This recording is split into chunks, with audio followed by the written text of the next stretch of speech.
So ఇప్పుడు ఏవైతే చూస్తున్నామో analysis గతంలో చేసిన పథకాలకే ఇవన్నీ రిజల్ట్ అని తెలుస్తుంది. దీన్ని బట్టి కూడా ఇప్పుడు ఏవైతే ఇండియా కూటమి అయితే వీళ్ళు చెప్తున్నారో వారు కూడా కొంచెం తెలుసుకోవాలి. మీరు గరీబీ హటావో అని ఏ విధంగా గరీబీ హటావో అని కూడా గరీబీని పెంచింది మీరు కాదా అని వీళ్ళు ఆత్మవిమర్శన చేసుకోవాలి.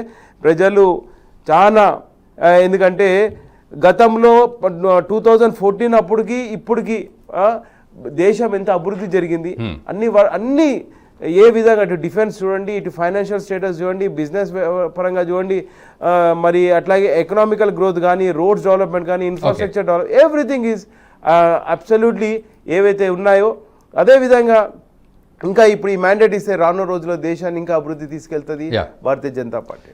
ఒకసారి లీడింగ్ పొజిషన్స్ మనం చూద్దాం సార్. దేశవ్యాప్తంగా కూడా ఏ విధంగా ఉన్నాయి అప్డేట్స్ అనేది ఒక్కసారి నేను క్విక్ అప్డేట్స్ ఇస్తాను, ఒకసారి ఫాలో అవ్వండి. బీజేపీ చింద్వారాలో బీజేపీ లీడింగ్లో ఉన్నట్లుగా తెలుస్తోంది. మరోవైపు అన్నామలై కోయంబత్తూరులో ఆయన కొనసాగుతూ ఉన్నారు. సునేత్రా పవార్ బారామతిలో లీడింగ్లో ఉన్నారు.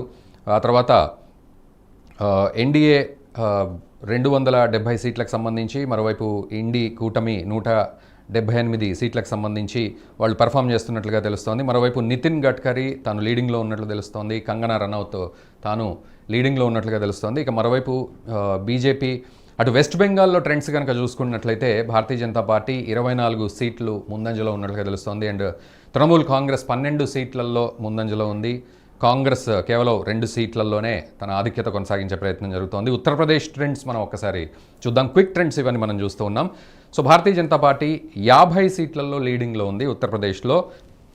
సమాజ్వాదీ పార్టీ 20 సీట్లు లీడింగ్లో మనకు కనబడుతోంది. ఇక గుజరాత్ ట్రెండ్స్ కూడా ఒకసారి చూద్దాం. భారతీయ జనతా పార్టీ 23 సీట్లు లీడింగ్లో ఉంది. కాంగ్రెస్ కేవలం 3 సీట్లలోనే కొనసాగుతోంది ముందంజలో. ఇక కర్ణాటక ట్రెండ్స్ కనుక తీసుకున్నట్లయితే భారతీయ జనతా పార్టీ 20 సీట్లలో లీడింగ్లో కనబడుతోంది. సో లెక్కలు కంటిన్యూ అవుతూనే ఉంటాయి. అండ్ కాంగ్రెస్ పార్టీ కేవలం 6 సీట్లలో ముందంజలో కనబడుతోంది. ఇది కర్ణాటక ట్రెండ్స్ మనం మాట్లాడింది. అండ్ ఢిల్లీ ట్రెండ్స్ ఒకసారి తీసుకుందాం. అక్కడ భారతీయ జనతా పార్టీ 7 సీట్లలో లీడింగ్లో ఉంది. ఓవరాల్గా చూస్తే కాంగ్రెస్ 0. ఇంకా పరిస్థితి ఏ విధంగా ఉంది ఒక్కసారి ప్రసాద్ పేగెట్టి గారు. సో రాజంపేటలో కిరణ్ కుమార్ రెడ్డి గారు లీడింగ్లో ఉన్నట్లుగా తెలుస్తోంది Bharatiya Janata Party. And Haryana trends కూడా ఒకసారి చూద్దాం. భారతీయ జనతా పార్టీ 6 సీట్లలో లీడింగ్లో ఉంది. కాంగ్రెస్ పార్టీ కేవలం 4 సీట్లు. బీహార్ ట్రెండ్స్ చూస్తే భారతీయ జనతా పార్టీ 21 సీట్లలో లీడింగ్లో ఉంది. అండ్ కాంగ్రెస్ పార్టీ 7 సీట్లలో.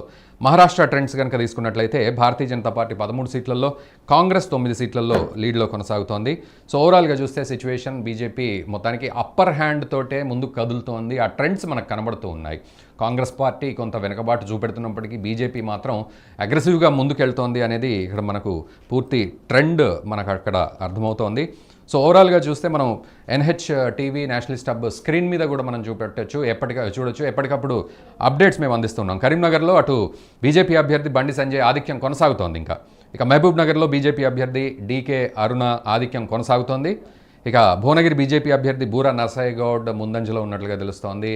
అండ్ మల్కాజ్గిరి బీజేపీ అభ్యర్థి ఈటెల రాజేందర్, సికింద్రాబాద్ బీజేపీ అభ్యర్థి కిషన్ రెడ్డి ముందంజలో కొనసాగుతున్నారు.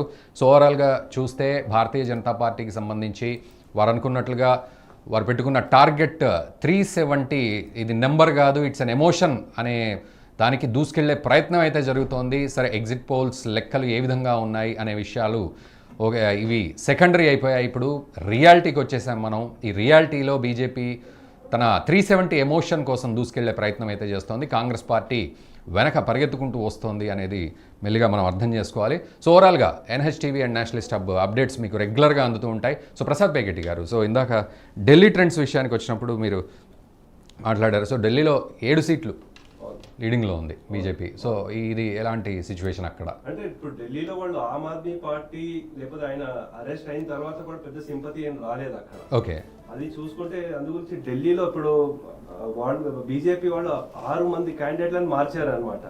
అయినప్పటికీ చాలా గెలుస్తున్నారు. అంటే వాళ్ళకి యూత్ న్యూ బ్లడ్ కి వాళ్ళు అక్కడ ఉండే వాళ్ళు ప్రజలు బాగా సపోర్ట్ చేస్తున్నారు. కానీ మనం ఇక్కడ